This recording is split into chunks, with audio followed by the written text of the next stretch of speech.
Hi. Hi, as mentioned, the driver of the number five, Aero McLaren Chevrolet, Pato O'Ward. Of course, last year, a couple wins, a pole position, four podiums. Looking to add many more to that here in 2023. Glad to get started back in a car this week. Yes, I'm ready to get back driving and ripping around in my Indy car. It's been too long, way too long. It's been a great off season. But I'm I'm excited, I'm anxious. I'm really looking forward to getting back into the flow of everything, just working with all the guys and the engineers and the mechanics. Yeah. Felix and Alex were talking about the team hiring some 40 additional personnel. So you go to the shop and you look around, there's a bunch of new faces now, right? Yeah, it's a lot of new faces, a lot of new faces. I'm still in the process of learning all the names. But it's so cool to see we're all growing, right? There's been big steps each year, but I feel like in terms of personnel, this year has been um, a very big one. One reason being probably because of the third car, and just the team is growing, and it's great to see. It's great to see everybody's enthusiasm, and um, everybody's here for that one goal, right? We all put so much time and sacrifice and energy into making these race cars go quicker. We we we as drivers put it into how can we maximize it, and yeah, just um, really excited to get the season underway. Questions? We'll begin with Bruce. Hey, Pato, you worked a lot with Taylor. Now you've got Gavin Ward, and what's it going to be like in the transition? Seems to be much different personality. Gavin is great. I'm a big fan of him. He more than obviously trying to extract everything that that our group can do in order to make our race cars, go better and quicker and more reliable. He really looks into how to get that performance. Um, how can we make it easier on ourselves to find it and to get it? And I feel like a lot of that comes with preparation that's maybe not race car related. And mental, physical, diet, and I'm a huge believer in all those things just because of just from experiences that I've had in my career and in going up through the ranks. It's so important to have there's so many things that play into your performance that you would have no idea. And also, um,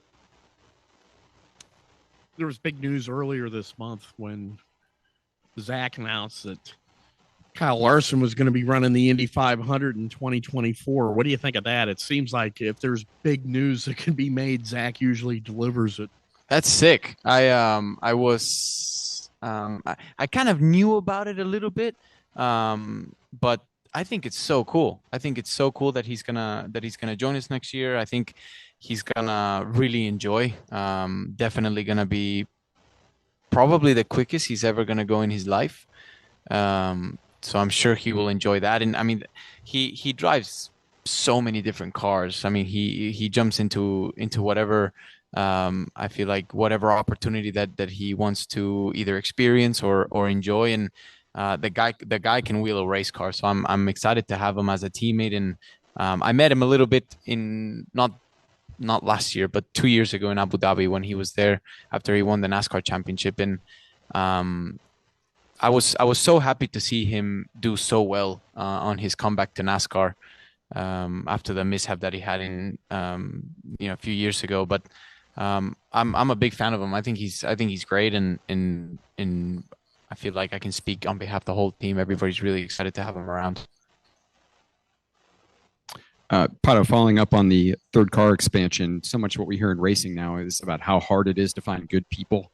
Did you have any concerns about McLaren ramping up and staffing up, adding so many people, or is it sort of a testament to the McLaren brand that you know that they're going to be able to get those people in?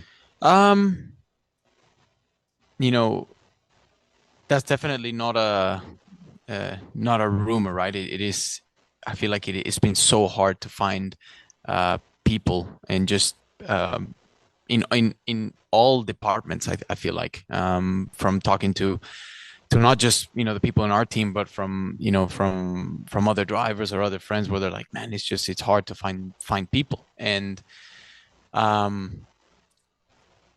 trust the team. I think the group of people that are in charge, right, the seeing who joins the team, seeing who comes about, I think they they know exactly what we need, and I trust that they're going to make the right decisions. And honestly, from what I've seen, there's so much talent. There's so much talent. There were already so much talent in the group, and I feel like so much more has been added on, which is just going to help us to really, get us where we want to be.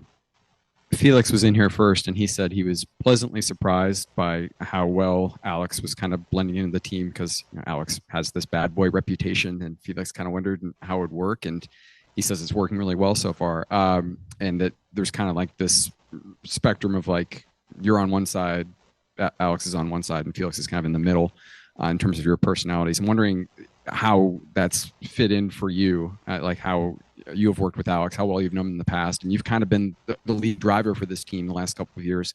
Alex was a lead driver at Andretti. How do you feel like that kind of comes in and mixes as you guys work together this season? He's been great to have around. We've all really enjoyed the content days and all the media that we've done with the team, and I think Felix hit it spot on. I think he's in the middle. I think I'm here. Alex is here. But I mean, at the end of the day, IndyCar is, as much as teammates will help in order to gather data, it doesn't mean that they're gonna, specifically help you in what you need, because it's a series where you can really tailor the car to what you want, rather than, like, for example, in Formula One, this is the car and you need to learn how to drive this certain car. In IndyCar, it's very different, where you can really tailor and customize it to what you want it to feel like or to drive like. So from past experience, I think Alex likes a car similar to what I do. I know he likes it to be, to point well, and, from experience, I wasn't there at Andretti 7 years, right? Just like Alex was, but from my experience, it was a extremely strong car in the rear. And I feel like our car is very different to that. So I'm curious to see what he thinks, and what, how he kind of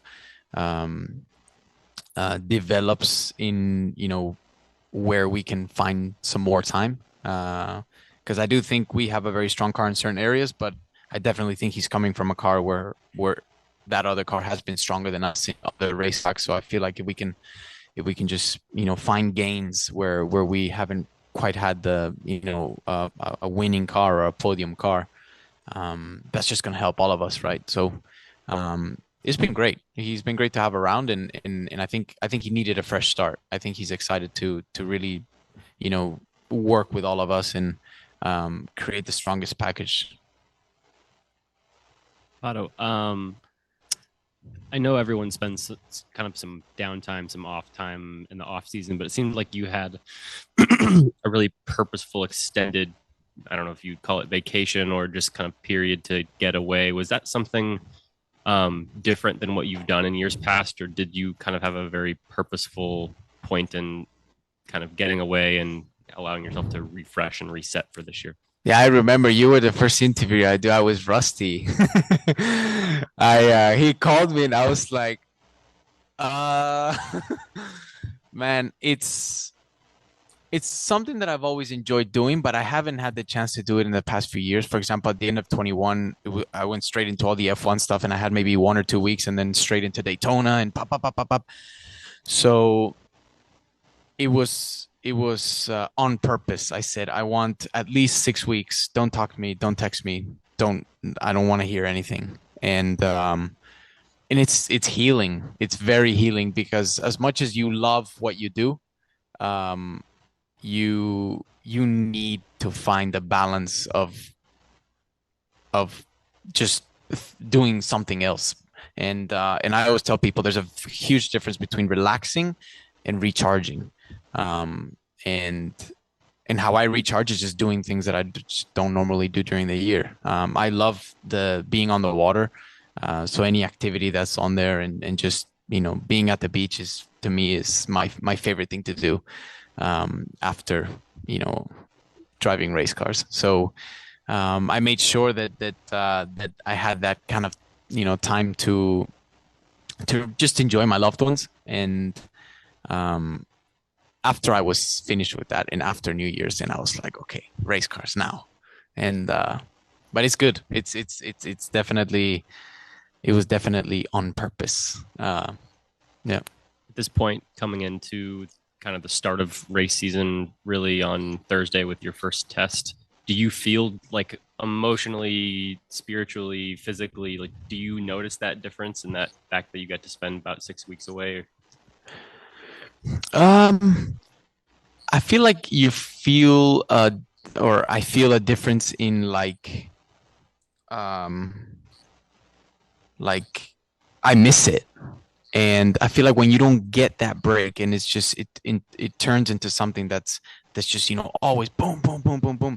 It can get, you can sort of overburn a little bit because because how much pressure there always is, and how much you're always just giving, and just having some time off has really been like, you just forget about it for a couple weeks, and then once you're done, then it's like, I don't know, it just feels like Christmas for some reason. It feels like it's just so exciting. And even if I've driven the car for 3 years, it feels like, just really like a kid in a candy store. Like, oh, I get to drive a race car again. So yeah. And last one for me. Do you, I know we had some, or you had some tough ups and downs in terms of the car last year, some great races, and then some times where technically things just kind of fell apart and you had a disappointing race result. You feel like you guys were able to diagnose some of that stuff this off season, and you can come into this year not wondering if the car is going to be able to last for a whole race like some of those races you had? For sure, it's been looked into, and we've obviously looked for answers. Have we found them all? I really think that, I think it's a hard statement to say, because I feel like you can find and analyze reasons of why things might have happened, but you never really know for sure. But what I do know is that we want to minimize those. The perfect thing would be to not have those issues, right? And it's possible for sure. I mean, the first 2 years I was with the team, I don't think I had never had a DNF. I had completed almost all the laps all year, and last year, I mean, we had the best average qualifying positions that we had, during a season, but we had like 4 DNFs. So, one of those was maybe unlucky. The other ones were, just a mishap. So it's so hard to say, but for sure it's possible to make those a lot less than they were last year. Last year was for sure not a fluke, but I was very surprised because we had never had, those issues, or at least to that extent. So definitely just, starting this year with a clean blank, and just starting to work off the strong years that we've built together. We've got about 5 minutes remaining. We'll take 1 or 2 off Zoom. Let's begin with Fernando A. Alonso. Fernando, go ahead and unmute yourself. Hola, Pato. You got to put the A in there so it's a clarifier. Fernando, Hola, go ¿qué ahead. tal? Oye, quería preguntarte, ¿nos podrías mencionar un área en la que crees que el equipo mejoró el año pasado? Porque en general el público considera que falta un poco más para mejorar este año. ¿Qué les dirías que es lo que mejoró el equipo el año pasado? Pues yo sé que como equipo mejoramos nuestra habilidad de poder calificar hacia el frente en las calificaciones de los circuitos. Yo creo que en un área donde nos hemos quedado corto muchas veces ha sido, bueno, es que es difícil realmente decir, y no, si hubiéramos hecho esto, pero siento que en ciertas carreras nos hemos quedado cortos en estrategia porque hemos hecho pues, la decisión incorrecta, pero obvio, son de las cosas que siempre se analizan segunda y tercera y cuarta vez y vas viendo como que, oye, aquí la próxima vez podemos hacer esto y al final del día, algo que juega mucho en ese tipo de decisiones es comunicación, Me- comunicación conmigo, comunicación con, pues con el resto de la gente en el stand donde están viendo más o menos pues, dónde andan los demás. Y siento que cuando tienes unas decisiones que hacer en demasiado o en muy poco tiempo, en varios segundos, como que te puedes aislar como que, estamos peleando con este, pero luego se te olvidan como que los otros cinco con los que estás corriendo y como que se puede hacer bolas muy fácil. ¿Por qué? Pues porque así son las carreras, pero eh, de que estamos trabajando y en encontrar maneras para poder minimizar esos errores o hacer que tengamos mejores posibilidades en carreras, lo estamos haciendo. Y hablando de ese tema, tu estratega, tu ingeniero, ¿ya sabes bien cómo va a ser ese tema? ¿Qué cosa? ¿Quién va a ser tu estratega específicamente y todo Eh, eso? el estratega, el que va a estar en mi radio, dices. Así es. Will, mi ingeniero. Gracias. Thank you. Thank you. Let's go to Tim Harani. Gracias, by the way. Tim, go ahead, sir. Hey, thanks very much, Dave. Really appreciate it. Hey, Pato. Question about your relationship with Will Anderson, as I believe he'll be on your radio this season. As you've had Taylor on your radio in the past, was it important to have Will on your car for the 2023 IndyCar season? I think it's such an important relationship that you have with your engineer or with your race engineer. I've been working with Will since I joined the team, and he's very calm as well. He's kind of, he's in the same sort of neighborhood as Taylor was in terms of like voice volume and just minimal speaking, which I enjoy. Because to me it would drive me crazy to be going out of it. All right, bud, we've got 5 cars coming. Like, mate, just tell me how many cars are coming. Don't want to have a chat. So I think it's good. I think it's it'll obviously sound a little bit different, but I think it'll be just fine. Last one for you. You're back with the McLaren F1 testing program. Has Zach given you any dates as to when you may be in the F1 car? And then on the flip side of that, how do you manage, the mental aspect of it, of splitting time between IndyCar and F1 and trying to manage those two pressures? Because obviously IndyCar is important, but I'm assuming F1 is as well. Yeah, I all the F1 stuff is more of a off-season project. My focus and my all my attention will be in IndyCar for the next good amount of months. But obviously it's been more than enjoyable. It's been fantastic. A big part of my off season before going home, it was really focusing on the F1 stuff, and I'm also excited to go back to the IndyCar now because it always feels a little odd when you go from one car to the other. So it'll take a few laps to kind of get back into the sync of things and really feel it out. But yeah, it will be an off-season kind of thing. During the season the IndyCar schedule is so packed up where there's you can hurt yourself more trying to fit in some F1 test days in there rather than helping yourself. And this is what the challenge is this year. So we will pull our full focus into into our IndyCar season, and then I'm sure the F1 stuff will come shortly after. Thanks, Pato. Appreciate your time. Thanks again, Dave. Okay, Tim, we have time for one more follow-up, and you're good to go. Because of your dreams to run in Formula One, do you feel a certain urgency that this is the year that you win a championship in IndyCar? I mean, you always go into them having ambitions, right? But there's so many challenges that get thrown at you during the year where I think the best, I'm going to take it day by day. I'm going to maximize the opportunities that are presented to us. And I think the rest of it will rack up and take care of itself.